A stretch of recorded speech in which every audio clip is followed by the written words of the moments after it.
பல்லடத்தில் தென்னை மரங்களில் வெள்ளை ஈ நோய் தாக்குதலை கட்டுப்படுத்த முடியாமல் தவிக்கும் விவசாயிகள் குறித்த தகவல்களை வழங்க இணைகிறார் பிரதீஸ்வரன். விவரங்களை பதிவு பண்ணுங்க பிரதீஸ்வரன். தென்னை விவசாயத்தில் கர்நாடகாவிற்கு அடுத்தபடியாக தமிழகம் 2ஆம் இடம் பிடிக்கிறது. சுமார் 12 லட்சம் ஏக்கர் பரப்பளவில் 29 மாவட்டங்களில் தென்னை விவசாயம் பிரதான தொழிலாக தமிழகத்தில் இருந்து வருகிறது. இந்நிலையில் கோவை, திருப்பூர் மாவட்டங்களில் சுமார் 5000 ஏக்கருக்கு மேலாக 1 லட்சம் மரங்களுக்கு மேலாக தென்னை மரங்கள் இங்கு பயிரிடப்பட்டுள்ளது. இந்நிலையில் வெள்ளை ஈ தாக்குதல் என்பது விவசாயிகளுக்கு மிகப்பெரிய சவாலாக அமைந்துள்ளது. கோடை காலத்தில் பரவும் இந்த வெள்ளை ஈ தாக்குதலால் விவசாயிகள் கடும் அவதிக்குள்ளாகி உள்ளனர். ஒரு தோட்டத்தில் இருந்து மற்றொரு தோட்டத்திற்கு காற்றின் மூலமாக வேகமாக பரவும் இந்த வெள்ளை ஈ தாக்குதலால் காய்ப்பு திறன் கடுமையாக சரிந்துள்ளது. இதனால் விவசாயிகள் கடும் பாதிப்புக்கு உள்ளாகி உள்ளனர். இந்நிலையில் மற்ற தென்னை மரங்களுக்கு இந்த வெள்ளை ஈ தாக்குதல் பரவாமல் இருக்க வேண்டும் என்ற நோக்கத்தோடு இங்கு இருக்கக்கூடிய திருப்பூர் மாவட்டம் பிரைவேட் லிமிடெட் கம்பெனி ஆரம்பிக்கலாமா இல்ல பார்ட்னர்ஷிப்ல ஆரம்பிக்கலாமா? எது கன்ஃபியூஷன்? ஒரு எக்ஸ்பர்ட் கிட்ட பேசிடுவோம். எப்படி? பாஸ்வாலா. Be the boss. பல்லடம் அருகே வாவிப்பாளையத்தில் இருக்கக்கூடிய விவசாயிகள் தங்கள் தோட்டத்தில் இருக்கக்கூடிய வெள்ளை ஈயால் தாக்குதலில் பாதிக்கப்பட்ட தென்னை மரங்களை அழிக்கும் பணியில் ஈடுபட்டு வருகின்றனர். இது குறித்து இங்கு இருக்கக்கூடிய விவசாயிகளிடம் கேட்டறிவோம். வணக்கம், நீங்கள் இப்போ எத்தனை ஏக்கரில் தென்னை விவசாயம் பண்ணிட்டு இருக்கீங்க? எத்தனை மரங்கள் போட்டிருக்கீங்க? இந்த வெள்ளை ஈயால் என்னென்ன பாதிப்புகள் உங்களுக்கு ஏற்பட்டிருக்கு? வணக்கம், என் பேர் ரகுபதிங்க. திருப்பூர் மாவட்டம் பல்லடம் வட்டம் வாயுபாளையம் கிராமத்தில் தென்னை விவசாயம் பண்ணிகிட்ருக்குறேங்க. கடந்த 20 வருஷமாக தென்னை விவசாயம் பண்ணிகிட்ருக்குறேங்க. கிட்டத்தட்ட ஒரு 20 ஏக்கராக்கு நாங்கள் தென்னை விவசாயம் பண்ணிகிட்ருக்குறோம். சுமார் ஒரு 2000 மரங்கள் நாங்கள் பயிரிட்டு வளர்த்து பாதுகாத்துட்டு வந்துட்டுருக்குறோங்க. கடந்த 2-3 வருஷத்துக்கு முன்னாடி பார்த்திங்கன்னா தென்னையோட ஈல்டு அதிகமாக இருந்தது. ஆனால் விலை ரொம்ப கம்மியாக இருந்தது. ஸோ அதனாலேயும் பாதிக்கப்பட்டோம். அப்போ பார்த்திங்கன்னா வறட்சியாகவும் இருந்தது. அதுக்கு நாங்கள் விலைக்கெல்லாம் தண்ணி வாங்கி ஊற்றி எங்கள் தேங்காய் மரத்தை காப்பாற்றிட்டு வந்தோம். அதே மாதிரி இந்த 2 வருஷமாக பார்த்திங்கன்னா வறட்சியோட பிரச்சனை இல்லாமல் தண்ணி மழை பெஞ்சு நல்லா இருக்குது.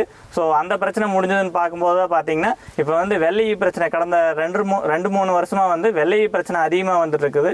இந்த வெள்ளை பிரச்சனை கேரளாவிலேருந்து வந்ததுன்னு சொல்கிறாங்க. கேரளாவில் இதை முற்றிலுமாக இப்போ ஒழிச்சிட்டாங்க. அதே மாதிரி கர்நாடகாவிலையும் இந்த பாதிப்பு ரொம்ப கம்மியாக தான் இருக்குது. ஆனால் தமிழ்நாட்டில் பெருமளவு இதோட பாதிப்பு அதிகமாக இருக்குது. இதனால் என்ன பிரச்சனைன்னு பார்த்தீங்கன்னா வருஷத்துக்கு ஒரு தென்னை மரத்துலேருந்து 200 to 250 தேங்காய்கள் நாங்கள் ஈல்டு எடுப்போம். ஆனால் இந்த வெள்ளையை அஃபெக்ட் ஆன மரத்துலேருந்து பார்த்தீங்கன்னா 50 to 100 காய் அளவுங்களுக்கு இது காய்ப்பு திறன் ரொம்ப குறைஞ்சி போயிடுது. அதே மாதிரி கிட்டத்தட்ட இந்த காய்ப்பு திறன் குறைஞ்சி போனங்காட்டி இப்போ தேங்காயோட விலை குறைஞ்சபட்சம் ஒரு பீஸ் 30 ரூபா வரைக்கும் ஏறிடுச்சுங்க. இதனால் பார்த்தீங்கன்னா வாங்க போகிற மக்களுக்கு ரொம்ப இது கஷ்டமாக இருக்குது. எங்களுக்கும் விவசாயிகளுக்கும் ஒரு பெரிய பெனிஃபிட் இல்லைங்க. என்னன்னு பார்த்தீங்கன்னா ஒரு 200 காய் கிடைக்க வேண்டிய இடத்துல எங்களுக்கு 50 காய் தான் கிடைக்குது. ஸோ விலை மட்டும்தான் ஏறி இருக்குது ஒளிஞ்சுங்க. எங்களுக்கு அதற்குண்டான பணம் எங்களுக்கு வர்றது கிடையாது. 200 காய் ஒரு 15 ரூபாய்க்கு விற்கிறத விட 50 காய் 30 ரூபாய்க்கு விற்கிறங்காட்டி எங்களுக்கு ரொம்ப சொற்பமான பணம் தான் கிடைக்குது. ஆனால் வெளி உலகத்துக்கு பார்த்தீங்கன்னா விவசாயிகளுக்கு அதிக பணம் போகிற மாதிரி ஒரு மாயை இருக்குதுங்க. ஆனால் அது உண்மை கிடையாது. இது வாங்குற மக்களுக்கு ரொம்ப சுமையை ஏற்படுத்துது. அதே மாதிரி இதை அரசாங்க தோட்டக்கலைத்துறை இதை கவனத்தில் எடுத்துட்டு இதற்கு போர்க்கால அடிப்படையில் ஏதாச்சும் ஒரு நிவாரணமாக இல்லை மருந்து கண்டுபிடிக்கலாம். இதே மாதிரி கொரோனாக்கெல்லாம் கிட்டத்தட்ட 1 to 2 மாதத்துலேயே ஒரு மருந்து கண்டுபிடிச்சாங்க. இதுவும் கிட்டத்தட்ட விவசாயிகளோட வாழ்வாதாரம் கிட்டத்தட்ட 29 மாவட்டத்தில் தமிழ்நாட்டில் இருக்குது. ஸோ இதற்கு ஒரு மருந்து கண்டுபிடிச்சி கொடுத்தாங்கன்னா விவசாயிகளை ரொம்பவுமே காப்பாற்றலாம்.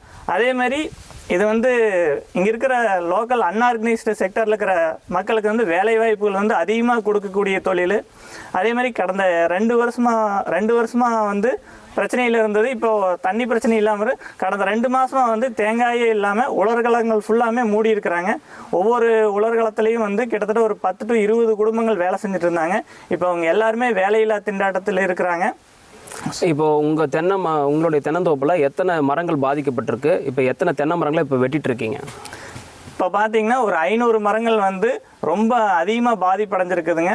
ஸோ இதனால் மற்ற மரங்களும் அதிகமாக பாதிப்படையும் நாங்கள் பயந்துட்டு அந்த மரத்தை வெட்டி அகற்றும் பணியில் நாங்கள் ஈடுபட்டுருக்குறோம். இப்போ ஒரு மரத்தை வெட்டுறதுக்கு உங்களுக்கு எவ்வளோ செலவாகுது? இப்போ ஒரு ஏக்கருக்கு எல்லா தென்னை மரத்தை வெட்டுறதுக்கு உங்களுக்கு எவ்வளோ செலவாகுது?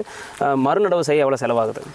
ஒரு ஏக்கருக்கு பார்த்தீங்கன்னா நம்ம மரத்தை வெட்டி வெளியே எடுத்துகிட்டு போய் டிஸ்போஸ் பண்ணுறதுக்கு எல்லா கணக்கீடு பார்த்தீங்கன்னா கிட்டத்தட்ட ஒரு 2 லட்ச ரூபா வந்து ஒரு ஏக்கருக்கு செலவாகுதுங்க. திருப்பி மறுநடவு பண்ணும் பணியில் பார்த்தீங்கன்னா குறைஞ்சபட்சம் ஒரு 1 லட்ச ரூபா செலவாகுங்க. ஆனால் தோட்டக்கலை துறையில் வந்து 32,000 ரூபா தான் மானியம் கொடுக்குறாங்க. அதே மாதிரி அதிகாரிகள் வந்து ஆய்வு பண்ணிவிட்டு இதுக்குண்டான நிவாரணத்தை அதிகம் பண்ணி கொடுத்தாங்கன்னா விவசாயிகளுக்கு ரொம்ப ஹெல்ப்ஃபுல்லாக இருக்குங்க. தென்னை விவசாயிகளுக்கு பெரும் சவாலாக அமைந்துள்ள இந்த வெள்ளை ஈ தாக்குதல் நோய்க்கு தமிழக அரசு உடனடியாக நிவாரணம் தர வேண்டும் எனவும் போர்க்கால அடிப்படையில் இந்த வெள்ளை நோய் தாக்குதலை கட்டுப்படுத்த நடவடிக்கை எடுக்க வேண்டும் என்பதே விவசாயிகளின் கோரிக்கையாக உள்ளது.